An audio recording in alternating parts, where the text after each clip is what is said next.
Assalamualaikum warahmatullahi wabarakatuh. Alhamdulillah, assalatu wassalamu ala rasulillah wa ala alihi wa sahbihi wa man tabi'a sabilah, amma ba'dah. Fala hawla wa la quwwata illa billah.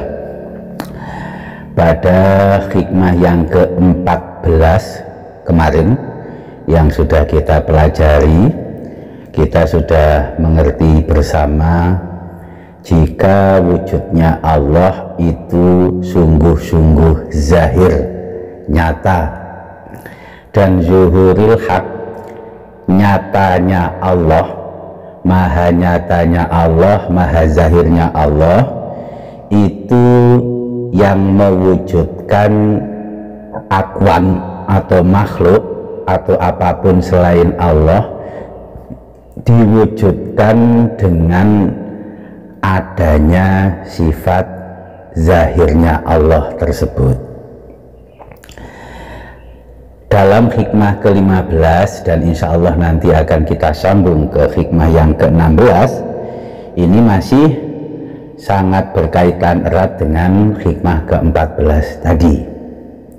Oleh karenanya, karena ini sangat panjang, khusus hikmah ke-16 nanti saya akan membaca dan langsung akan kita jelaskan dengan penjelasan yang sepadat mungkin. Mudah-mudahan menjadi penjelasan yang baik, penjelasan yang tepat, dan bisa memberikan kita beberapa maklumat baru yang semakin membuat kita bisa makrifat kepada Allah Subhanahu wa Ta'ala. Kita mulai, rekan-rekan pengajian Al-Hikam yang saya muliakan. Bismillahirrahmanirrahim. Subhanaka la ilma lana illa ma 'allamtana innaka antal alimul hakim. Qala al-musannif Ibnu Athaillah Sakandari, mimma yadulluka ala wujudi qahrihi subhanahu an hajabaka anhu bima laisa bimaujudin ma'ahu. Artinya, mimma yadulluka ala wujudi qahrihi subhanahu, di antara hal yang menunjukkan kepadamu akan sifat perkasanya Allah Subhanahu wa Ta'ala, akan sifat maha memaksanya, adalah an hajabaka anhu, tertutupnya engkau, terhalanginya engkau dari menyaksikan atau mengenalnya, bima laisa bimaujudin ma'ahu, dengan apa-apa yang tidak wujud bersamanya. Saya ulangi hikmah yang ke-15 ini terjemahannya dan langsung kita uraikan. Mimma yadulluka ala wujudi qahrihi subhanahu, di antara hal yang menunjukkan bahwa Allah ini punya satu ismun min asma'ihil husna, yaitu Al-Qahhar. Dia maha memaksa, apa yang dia kehendaki tidak mungkin ditolak, apa yang dia kehendaki tidak akan terhindarkan oleh siapapun. Dia Qahhar. Adalah an hajabaka anhu, engkau terhalangi untuk menyaksikannya. Menyaksikan Allah engkau tidak bisa. Melihat Allah dengan basirahmu engkau terhalang, engkau terhijab. Terhijabnya engkau menyaksikan Allah bima laisa bimaujudin ma'ahu, dengan sesuatu yang tidak maujud bersamanya. Rekan-rekan yang saya muliakan, beberapa hikmah sebelumnya sudah dibaca oleh kita semua dan dimengerti bahwa yang menghalangi nur Allah sampai ke hati kita salah satunya adalah akwan atau berbagai makhluk yang menempel lekat di hati. Jadi yang menempel di hati itu apa? Makhluk. Jadi yang menghalangi apa? Makhluk. Yang membuat engkau terhalang menyaksikan Allah apa? Makhluk.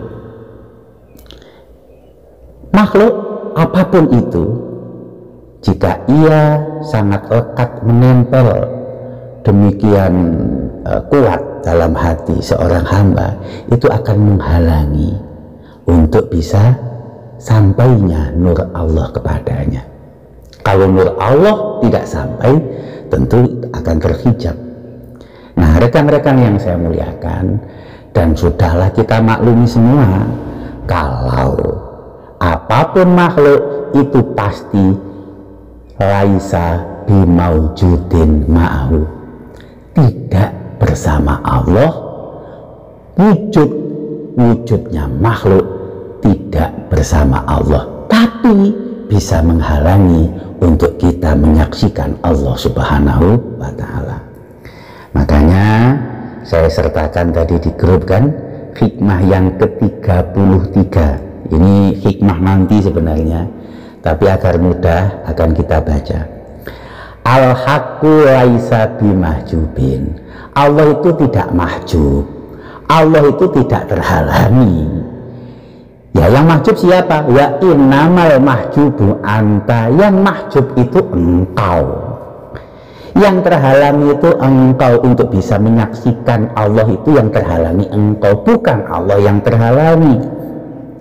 Sehingga wahuwal qahiru fawqa ibadih, dialah yang maha perkasa, Allah lah yang maha memaksa atas hamba-hambanya. Rekan-rekan yang saya muliakan, hikmah yang ke-15 ini menunjukkan kita akan satu sisi dari salah satu ismun min asma'ihi ta'ala, yaitu salah satu nama mulia Allah Subhanahu wa Ta'ala, Al-Qahhar. Al-Qahhar, beberapa kali Allah menyebut dalam surat Ar-Ra'd ke-16. Qulillahu khaliqu kulli syai'in wa huwal wahidul qahhar. Dalam firman Allah yang kita sebutkan tadi juga sudah kita sampaikan, kita baca. Allah berfirman, wa huwal qahiru fawqa ibadih. Al-Qahir, Allah itu maha memaksa, Allah itu maha perkasa. Begitu perkasanya Allah, begitu maha memaksanya Allah, sampai-sampai bisa membuat kita terhalang untuk menyaksikannya oleh sesuatu yang tidak ada padanya, oleh sesuatu yang tidak bersamanya. Apa itu? Ya tentu makhluk-makhluk, yaitu akuan. Akuan makhluk bukanlah wujud bersama Allah, bukan pula wujud yang ada pada Allah, tetapi makhluk adalah ciptaannya, makhluk wujud tidak bersamanya. Itulah salah satu sisi makna dari ismun min asma'ihi, yaitu Al-Qahhar. Rekan-rekan yang saya muliakan, oleh karenanya hikmah yang ke-15 ini menunjukkan kepada kita untuk menyelami satu sisi dari ismun min asma'ihil husna, yaitu Al-Qahhar. Untuk menjelaskan ini, mari kita sama-sama melanjutkan hikmah yang ke-16. Hikmah ke-16 ini semuanya adalah istifham, suatu pertanyaan, tapi maknanya nafi, maknanya meniadakan. Jadi semua hikmah ke-16 ini ada istifhamnya, Tetapi yang dimaksudkan oleh Asy-Syaikh Ibnu Athaillah As-Sakandari adalah an-nafyu, menafikan apa yang disampaikan oleh beliau dalam pernyataan setelahnya itu. Ibnu Ubad Ar-Randi, salah satu pensyarah Al-Hikam Al-Athaiyah yang paling populer itu, beliau menyebutkan bahwa hikmah ke-16 ini adalah salah satu susunan Ibnu Athaillah Sakandari yang paling baik, yang andai semua hikmah yang lain tidak ada dan kitab Al-Hikam Al-Athaiyah ini isinya hanya hikmah ke-16 ini saja, maka sudahlah cukup hikmah ke-16 ini sebagai inti dari Hikam Al-Athaiyah. Maka kita perhatikan bersama. Saya akan baca secara sekilas dulu, nanti saya ulangi karena cukup panjang, maka saya akan memberikan penjelasan yang sesingkat-singkatnya dan sepadat-padatnya. Hikmah ke-16. Kaifa yutasawwaru ayah jubahu syai'un wa huwa alladzi azhara kulla syai'in. Artinya, bagaimana bisa digambarkan sesuatu menghalangi Allah sementara Dia yang mewujudkan setiap sesuatu. Bagian kedua dari hikmah ke-16. Kaifa yutasawwaru ayah jubahu syai'un. Bagaimana bisa tergambarkan Allah terhalangi oleh sesuatu? Wa huwa alladzi dhahara bi kulli syai'in, sementara Allah maha nyata dengan setiap sesuatu apapun. Bagian ketiga, makalah ketiga dari hikmah yang ke-16. Kaifa yutasawwaru ayah jubahu syai'un. Bagaimana bisa digambarkan sesuatu menghalanginya? Wa walladzi dhahara fi kulli syai'in, sedangkan Dia yang membuat wujud dan Dia maha nyata di dalam setiap sesuatu. Kaifa yutasawwaru ayah jubahu syai'un. Makalah yang keempat. Bagaimana bisa tergambarkan sesuatu apapun menghalanginya? Wa huwallazi dhahara likulli syai'in, sementara Dia maha nyata dan nampak pada setiap sesuatu. Jadi bulat kan? Nanti kita jelaskan. Kaifa yutasawwaru ayah jubahu syai'un wa huwa zahiru qabla wujudi kulli syai'in.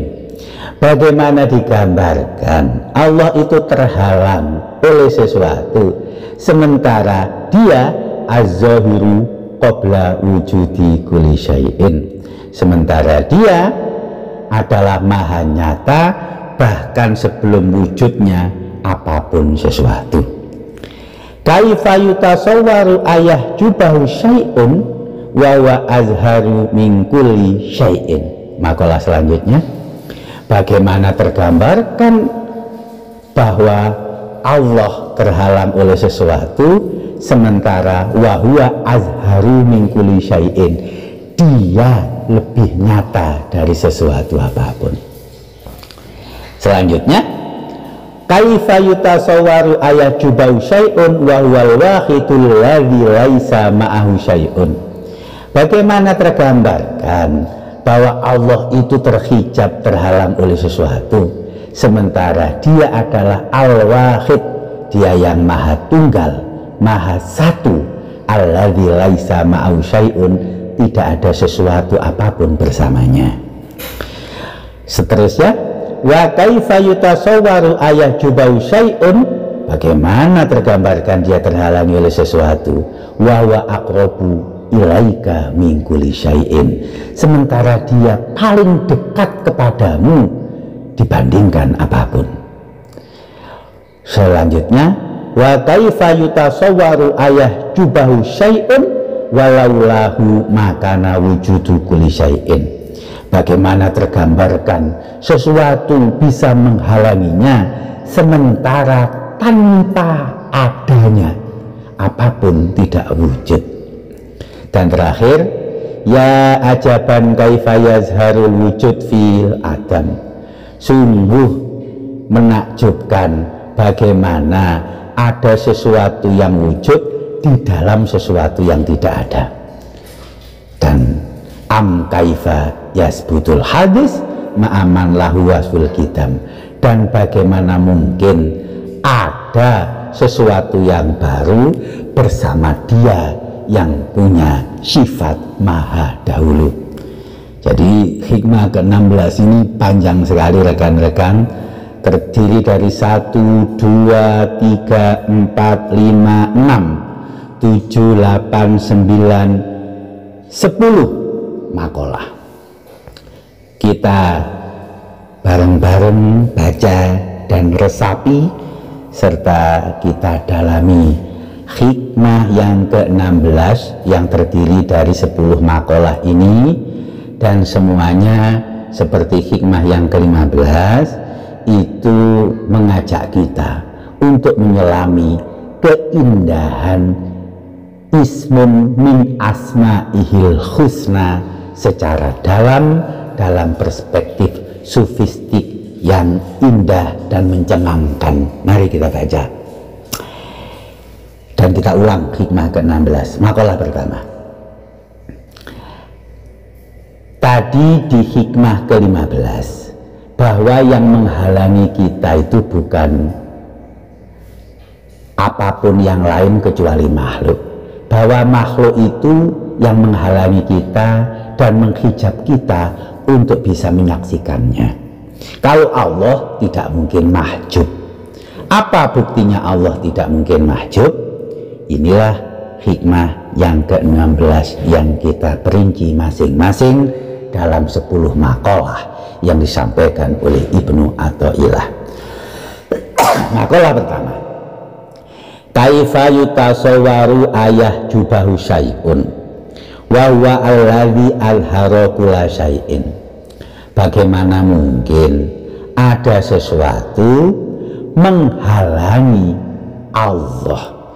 Bagaimana mungkin ada sesuatu apapun menghijab atas Allah? Kenapa nggak mungkin itu? Wa huwa alladzi alhara kulla syai'in. Karena Allah yang membuat wujud apapun. Bagaimana mungkin sesuatu yang diwujudkan oleh Allah, apa yang diwujudkan oleh Allah itu menghalanginya?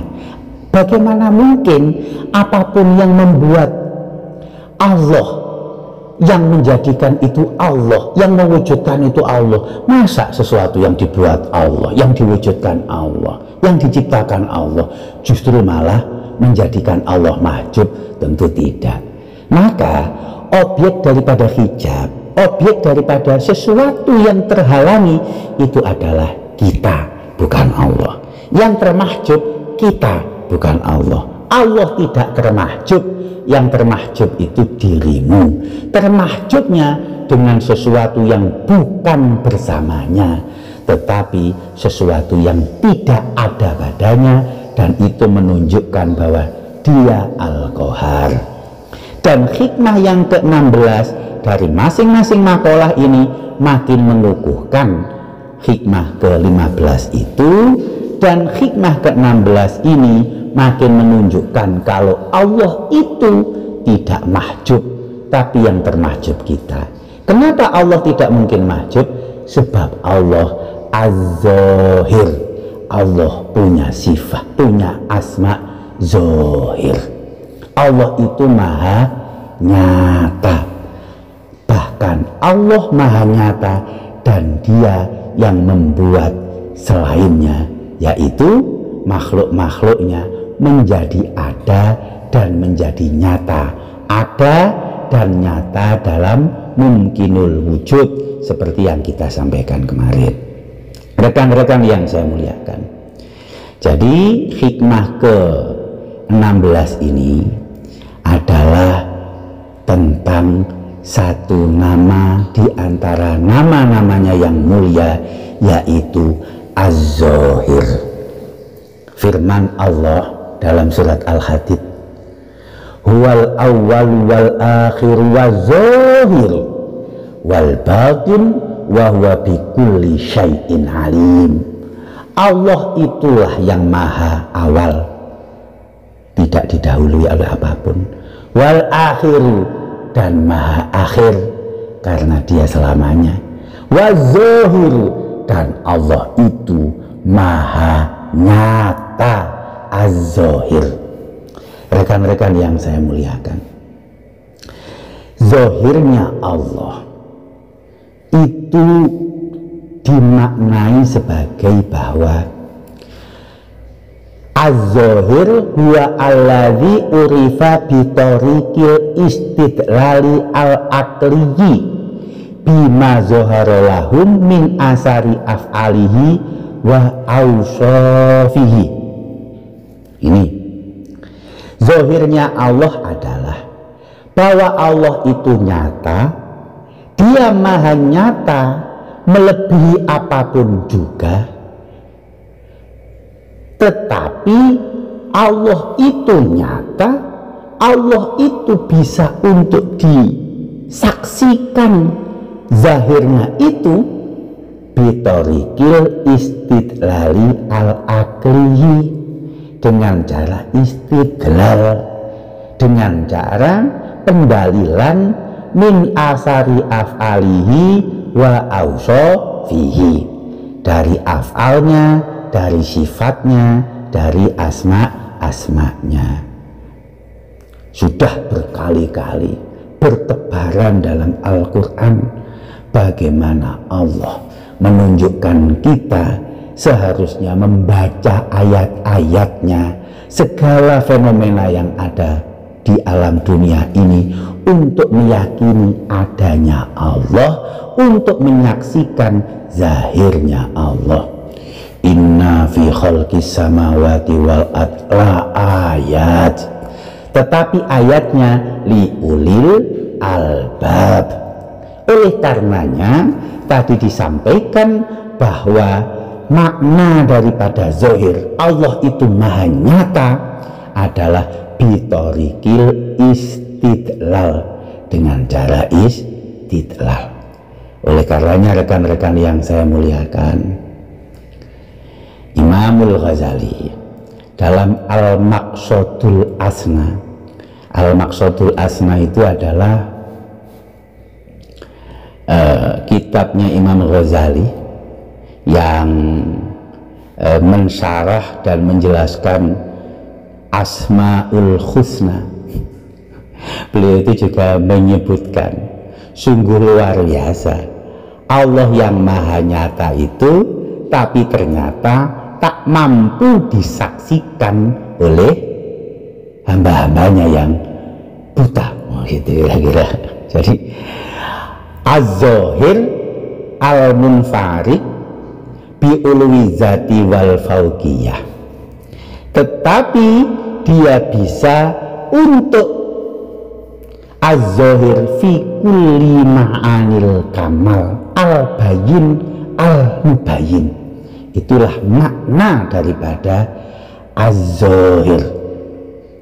Begitu jelasnya, begitu nyatanya Allah, begitu tak mungkin terhalanginya Allah, sampai-sampai bahkan terhalangi oleh makhluknya sendiri. Itulah yang menghalangi dan terhalangi, bukan Allah yang terhalangi. Maka Imam Ghazali mengatakan sungguh luar biasa orang yang dia tak mampu melihat dan menyaksikan Allah, padahal dia adalah maha zahir, maha zahir. Itu. Kita lanjutkan makalah yang seterusnya. Kaifa yutasawwaru ayah jubahu syai'un wa huwa azharu min kulli syai'in. Memperjelas yang tadi. Bagaimana digambarkan Allah itu terhijab oleh sesuatu, sementara Allah itu lebih nyata dari sesuatu. Rekan-rekan yang saya muliakan, saya memberi makna lebih nyata itu hanya sekedar memudahkan, karena Allah itu tidak bisa dibandingkan, Allah itu tidak bisa disejajarkan, Allah itu tidak bisa dimisalkan dengan makhluk. Maka makna yang benar terhadap azhar itu maha nyata, bukan lebih nyata. Kalau lebih nyata berarti selain Allah nyata juga, dan Allah lebih nyata, bukan itu maksudnya. Allah itu maha nyata dibandingkan apapun. Bagaimana sesuatu yang maha nyata, dia lebih nyata, bahasa awamnya lebih nyata dibandingkan apapun, kok malah tidak terlihat, kok malah terhalangi untuk disaksikan. Nah begitu. Selanjutnya, kaifa yutasawwaru ayah jubau syai'un wa huwal wahid alladzi, saya ulangi kelewatan, kaifa yutasawwaru ayah jubau syai'un wa huwa alladzi dhahara fi kulli syai'in. Bagaimana tergambarkan bahwa sesuatu itu menghalangi Allah, padahal Allah itu nyata dalam setiap sesuatu. Ada tidak sekecil apapun makhluk di dunia, di atas langit, di atas bumi, di bawah langit, di bawah bumi, yang lepas dari jangkauan ihatohnya Allah? Allah itu maha muhit dalam apapun. Apakah itu benda, apakah itu fenomena, apakah itu barang, apakah itu kejadian, di dalamnya ada Allah. Ya jangan dimaknai di dalamnya ada Allah itu secara lahiriah. Bukankah patokan kita sama? Laisa kamitslihi syai'un wa huwa samiul basir. Tetapi dalam maknawi, jadi ini tolong diartikan cara maknawi, dalam setiap apapun itu ada Allah. Bagaimana dalam setiap apapun ada Allah, sementara sesuatu tentang apapun itu bisa menghalangi Allah, bisa menghijab Allah. Allah tidak mahjub oleh apapun. Wa huwa ma'akum aynama kuntum, wa huwa ma'ahum id yubayyitun ma la yardha minal qaul. Allah itu bersamamu dimanapun engkau berada, dimanapun dan bagaimanapun keadaanmu. Nah, kaifa yutasawwaru ayah jubahu syai'un wa huwa alladzi dhahara likulli syai'in. Selanjutnya, bagaimana mungkin terhalangi Allah oleh sesuatu, sementara Allah itu dhahara likulli syai'in, maha nyata pada segala sesuatu. Kita bisa menyaksikan Allah dalam apapun, seharusnya begitu. Kita bisa melihat Allah dalam setiap apapun, seharusnya begitu. Maka apapun selain Allah tak mungkin memahjubkan Allah. Kaifa yutasawwaru ayah jubau syai'un wa huwa az-zahiru qabla wujudi kulli syai'in. Bagaimana Allah terhalangi oleh sesuatu, sementara Allah itu maha nyata sebelum wujudnya apapun sesuatu. Allah al-awwalul akhiru, tadi sudah kita bacakan. Allah itu la bidayata wala nihayata. Allah itu tidak didahului oleh apapun. Dimensi waktu tidak ada. Ya tidak usah dibayang-bayangkan, memang sulit dibayangkan. Orang laisa kamitslihi syai'un. Tetapi Allah itu wujud maha nyata sebelum wujudnya apapun. Bagaimana dia yang maha nyata sebelum yang lain ada, kemudian yang lainnya itu bisa menghalanginya? Tentu tidak mungkin. Kaifa yutasawwaru ayah yahjubahu syai'un.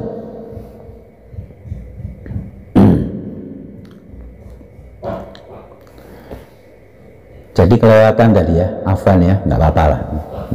Kaifa yutasawwaru ayahjubahu syai'un wa huwa al-wahid alladzi laisa ma'ahu syai'un. Bagaimana sesuatu bisa menghalangi Allah sementara Allah adalah Maha Esa, Maha Tunggal, yang laisa ma'ahu syai'un, yang tidak ada apapun merupakan bagian darinya. Jadi begini rekan-rekan yang saya muliakan, Al-Wahid itu adalah Maha Tunggalnya Allah, Maha Esanya Allah. Allah itu tidak tersusun dari bagian-bagian, dan Allah itu tidak punya padanan. Itu dua maknanya. Jadi dia tidak yutajaza, tidak yatajaza, sekaligus tidak yatasana. Itu yang dikatakan oleh Al-Imamul Ghazali dalam Al-Maqsadul Asna. Allah itu Maha Esa, Allah itu Maha Tunggal, dia tidak tersusun dari bagian-bagian, dan dia tidak punya padanan. Kalau kita semua pasti tersusun. Ada sesuatu yang dia tersusun tapi tidak punya padanan. Contohnya saja bulan. Bulan satu-satunya satelit bumi, tidak punya padanan tapi tetap tersusun.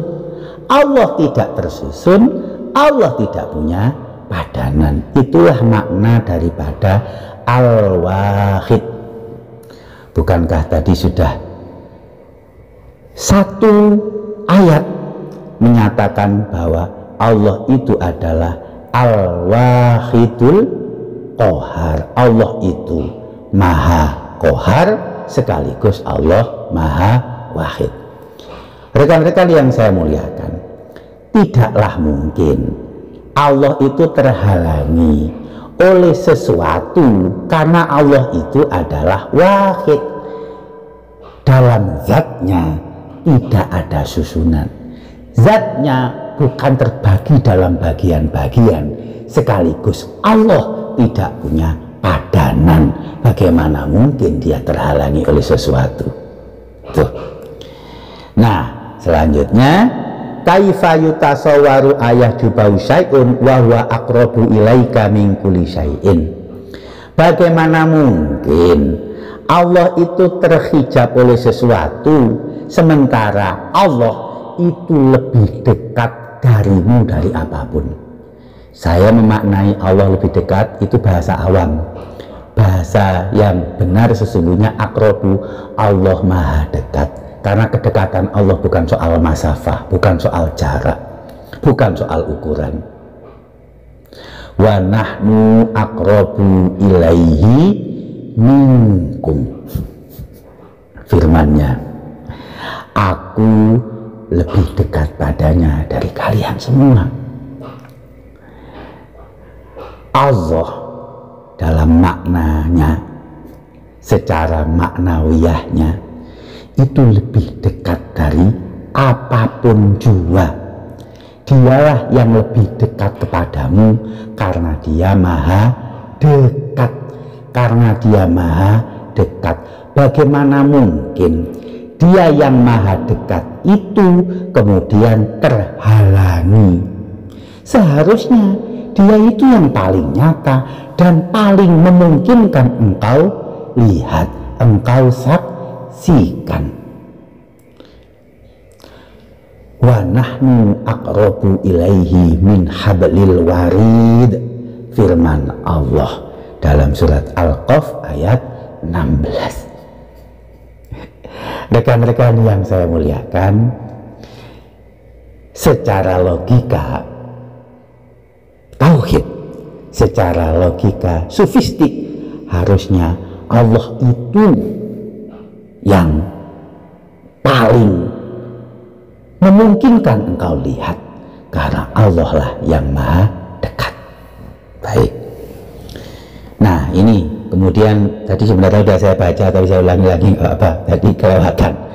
Wa kaifa yutasawwaru ayahjubu syai'un walau lahu ma kana wujudi kulli syai'in. Bagaimana Allah itu akan terhalangi oleh sesuatu, sementara kalau tanpa Allah tidak akan wujud apapun. Allah itu wajibul wujud, selain Allah mungkinul wujud. Dengan demikian tidak mungkin yang mungkinul wujud itu bisa menghalangi yang wajibul wujud. Orang yang mungkinul wujud saja itu wujudnya karena Allah, bagaimana bisa menghalangi Allah yang tanpa wujudnya Allah yang lain tidak wujud. Dan ini yang terakhir, ya ajaban kaifa yazharul wujud fil adam, sungguh menakjubkan bagaimana mungkin ada sesuatu yang wujud di dalam Adam. Allah itu wujud, selain Allah kemarin zulmah, selain Allah itu Adam, selain Allah itu tidak wujud. Kan nggak mungkin sesuatu yang wujud berada dalam sesuatu yang tidak wujud. Am kaifa yasbutul hadis ma'aman lahu wasul kitam, dan tidak mungkin sesuatu yang hadis, sesuatu yang baru itu bersama dia yang mempunyai sifat dahulu, yang dia tidak didahului oleh apapun kemudian ditempeli oleh sesuatu yang baru, tidak mungkin. Oleh karenanya rekan-rekan yang saya muliakan, inti dan pesan utama dari hikmah ke-16 yang terdiri dari 10 makalah tadi adalah betapa Allah itu zahir, betapa Allah itu qorib, betapa Allah itu wujud, betapa Allah itu semua sifat dan asma'nya betul-betul nyata, tidak bisa dibandingkan dengan apapun jua, yang seharusnya dengan istidlalul akli mestinya bisa untuk disaksikan, bisa untuk dilihat, bisa untuk kita rasakan keagungan dan kemahaannya di atas kita, bukan sebaliknya. Nah, ketika ada siapapun dari manusia dan seorang hamba tak mampu untuk menyaksikannya, itu bukan suatu sisi lemah Allah. Justru itulah maha perkasanya Allah, maha qaharnya Allah. Dia bahkan bisa membuat siapapun tidak mampu untuk menyaksikannya oleh sesuatu yang sama sekali tidak ada padanya. Nah, kira-kira seperti itulah mudahnya. Oleh karenanya rekan-rekan yang saya muliakan, mari kita berupaya untuk selalu mengerti dan merasai kehadiran Allah dalam af'alnya, bisa menyelami nama-nama indahnya dan bisa memahami sifat-sifatnya. Karena itulah salah satu cara istidlal untuk kita bisa menyaksikannya, karena sesungguhnya Allah itu maha nyata, yang tentu tidak ada padanan, yang tentu tidak bisa untuk disamakan dengan apapun, dan apapun sesungguhnya tidak bisa menghalanginya. Yang terhalangi adalah kita, yaitu makhluknya, kita yang mahjub dan terhalangi oleh makhluknya juga. Wallahu a'lam bishawab. Mudah-mudahan bermanfaat karena sangat banyak, jadi memang agak sedikit perlu penambahan pemahaman, perlu tadabbur lagi. Maka ini saya anggap sebagai pengantar rekan-rekan, tetapi intinya sesungguhnya adalah sama. Intinya mahjub itu adalah kita, bukan Allah Ta'ala. Mahjubnya itu adalah oleh sesuatu selain Allah yang tidak ada bersama Allah Subhanahu wa Ta'ala, dan Allah Maha Nyata yang semestinya bisa untuk kita saksikan dengan istidlal kita. Inilah yang bisa saya sampaikan. Kurang khilafnya saya mohon maaf, sangat panjang. Al-afa minkum. Assalamualaikum warahmatullahi wabarakatuh.